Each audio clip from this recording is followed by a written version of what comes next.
390 বছরে পুরনো হাটখোলা শোয়াবাজার সুর পরিবারের মন্দির গোপালজিউ ঠাকুরের। এই মন্দির থেকে কনসেপ্ট নিয়েই কিন্তু যে দক্ষিণেশ্বরের মন্দির সেইটা তৈরি করা হয়েছে এমনই জানা গেল। এখানে গঙ্গা তখন খুব কাছে, রানী রাসমণি ওই বজরা করে উনি খাজনাতে আনতে আনতে ওনার মেয়ে দেখতে পায়, সেই ছবি তুলে এই মন্দির হয়েছে।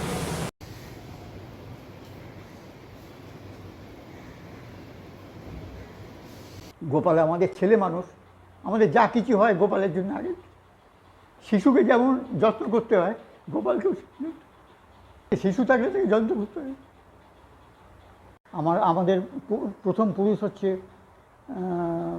গঙ্গার ধারে যে জগন্নাথ মন্দির আছে, তার পাশে একটা রাস্তা আছে নয়নচাঁদ সুর লেন।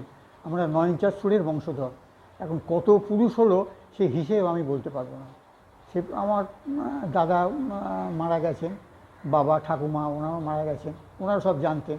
আমি যেটুকু শোনা কথা আর কি, 1966 আমার ঠাকুমা মারা যান, ওনার কাছে শুনেছি রানী রাসমণি গঙ্গার যে বজরাতে ওরা সব খাজনা তুলতে আসতো, রানী রাসমণির মেয়ে এই আমাদের মন্দিরের ছবি দেখে সেই ছবির অনুকরণে দক্ষিণেশ্বরের মন্দির হয়েছে। এইটুকু এই ইতিহাস আমি জানি, এর বেশি আমি কিছু বলতে পারবো না। আমাদের মন্দিরের নাম হচ্ছে নবরত্ন মন্দির। এই মন্দিরের নিচে যে কোণারকের চাকা আছে, আমাদের মন্দিরের চাকা ছিল, চাকাগুলো সব বসে গেছে, নানা রকম ওই তোমার যে আর্থকোয়েক হয় যার জন্যে সমস্ত অনেক বসে গেছে। এই হচ্ছে আমাদের ইতিহাস। তারপরে আমাদের তো রাস দোল জন্মাষ্টমী সবই হয় আমাদের, তখন সবাই আমাদের যারা রিলেটিভ আছেন সবাই তখন আসে, তখন সবাই একসঙ্গে আমরা খুব আনন্দ।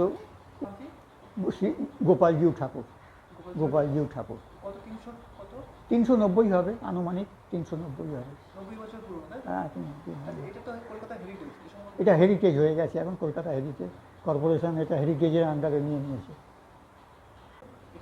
আমার নাম প্রণয় কুমার সুর, আমি হাটখোলা সুর পরিবারের সেবায়েত আর কি। আমার আরও সেবায়েত আছে, তারা আসার বিভিন্ন অনুষ্ঠানে ওনারা আসেন, রাস দোল জন্মাষ্টমী দুর্গাপুজো ইত্যাদি ইত্যাদি যে বড় বড় উৎসব হয় সেই সময় আসে। আমি এখানে আসি, আমার ছেলে ভাইপো নাতি নাতনি ওরা কেউ না কেউ গোপালের সেবা পুজো আমরা চালিয়ে দিই আর কি। বরিশালে আমাদের ঠাকুরের প্রপার্টি ছিল, সেসব নষ্ট হয়ে গেছে নানা কারণে, মানে দেখাশোনার অভাবে আর কি নষ্ট হয়ে গেছে। সেই বরিশাল থেকে আমার মনে আছে নানা রকম চাল নারকোল ফল ইত্যাদি সমস্ত লরি করে আসতো, আমি দেখেছি। তখন আমার বয়স খুব ছোটো, তখন তো অত ছিল না। তখন আমার মনে আছে বরিশালের সব আসতো। বরিশালের যে জমিদারি ছিল সেই জমিদারি নষ্ট হয়ে গেছে। তারপরে মগরাতে ছিল আমাদের বিশালাক্ষী মন্দির এখন আছে, এখন মালিকানাটা হচ্ছে হুগলি। এই হচ্ছে আমাদের পরিচয়। মগরাতে আমাদের বিশালাক্ষী মন্দির আছে আমাদের সুর পরিবারে, এখন অন্য কেউ দেখাশোনা করেন আর কি। আমি দেখিনি, আমি ছবি দেখেছি বিশালাক্ষী মন্দির, যে ওই পাশেই সীতারাম ওঙ্কারনাথ ঠাকুরের আশ্রম আছে ওনাকে, ডুমুরদহ যেটাকে বলে, ডুমুরদহ। কিন্তু বিশালাক্ষী মন্দির আমি দর্শন করতে পারিনি। আমাদের সব যারা রিলেটিভ এবং আত্মীয় স্বজন ওরা গিয়ে দেখে এসেছে। এখানে দর্শনার্থীরা বাইরের ভক্তরা যদি ঠাকুর দর্শন করতে আসে গোপাল ঠাকুরকে, কখন আসবে, কোন কোন সময় আসবে? সকালের দিকে মোটামুটি অ্যাভেলেবেল আছে। কটা নাগাদ, টাইমটা অনুমানিক বলে দেন? এই 10টা থেকে 12টা।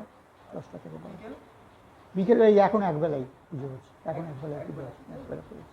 আর কোনো বিশেষ অনুষ্ঠান হয় দুবেলা পুজো হয়। এখন লোকজনের কিছু অভাব আছে, দেখাশোনার অভাব আছে, পুরোহিতের অভাব আছে। আমরা তো ঠাকুর করতে পারি না পুরোহিত ছাড়া। চুন সুরকি ক্ষয়ের, আমি ঠাকুমার কাছে শুনেছি, চুন সুরকি ক্ষয়ের, তখন তো সিমেন্ট ছিল না এইসব। তো পরবর্তীকালে যখন রিপেয়ারিং হয় তখন তো সিমেন্ট দিতে হবে, তখন আমরা ওটা কোথায় পাবো, চুন সুরকি ক্ষয়ের কোথায় পাবো? এই হচ্ছে ব্যাপার। এখন 2 বছর 3 বছর অন্তর আমাদের রিপেয়ারিং হয়, রিনোভেট হয়, যার জন্য মন্দিরটা এখনও পর্যন্ত আছে, নাহলে মন্দিরের ধ্বংসাবশেষ হয়ে যেত। এটা ভালো লাগে, আমার ঠাকুমার মুখে শুনেছি। আমার ঠাকুমা 1966-এ মারা গেছেন, উনি শুনেছেন। আমি যেমন ঠাকুমার মুখ থেকে শুনেছি, উনি আবার কারো কাছে শুনেছেন, ওনার মুখ থেকে আমি শুনেছি। তখন আমি খুবই ছোট, কিন্তু আমার মনে আছে, সব জিনিসগুলো আমি মনে আছে। এই হচ্ছে ব্যাপার। এটা একটু দক্ষিণেশ্বর মন্দির তো হাইলাইট, আমি কিন্তু ছোট করছি না, জাস্ট ঠাকুমার কাছে শোনা যে রানী রাসমণির যে বজরা করে খাজনা তখন গঙ্গা খুব কাছে ছিল আমাদের, দেখা যেত। এখন তো গঙ্গা সরে গেছে। তখন রানী রাসমণির মেয়ে বজরা থেকে আমাদের মন্দির দেখতে পায়, দেখা যেত। তখন তো ফাঁকা সব মাঠ, সেই ছবি তুলে তখন তো ছবি তোলা যন্ত্রপাতি ছিল না সেই সময়। কিছু নিয়ে ছবি তোলা হয়েছে। কেন আগেকার দিনের ছবি তো আমরা পাই, বহু পুরনো ছবি তো আমরা কী করে পাই? না, সেটা হচ্ছে ইংরেজরা আসার কত 1800 কত সালের পর থেকে। হ্যাঁ, ছবি তখন ছিল অন্য কিছু ছিল, ওই মাথায় কালো কাপড় দিয়ে করে ঢাকা দিয়ে সব ছবি তুলতো, দেখেছি আমি। হ্যাঁ, তখন সেই সিস্টেম ছিল, সেই সিস্টেম ছিল। আর কিছু বলবেন? ব্যাস এই পর্যন্ত জানি আমি।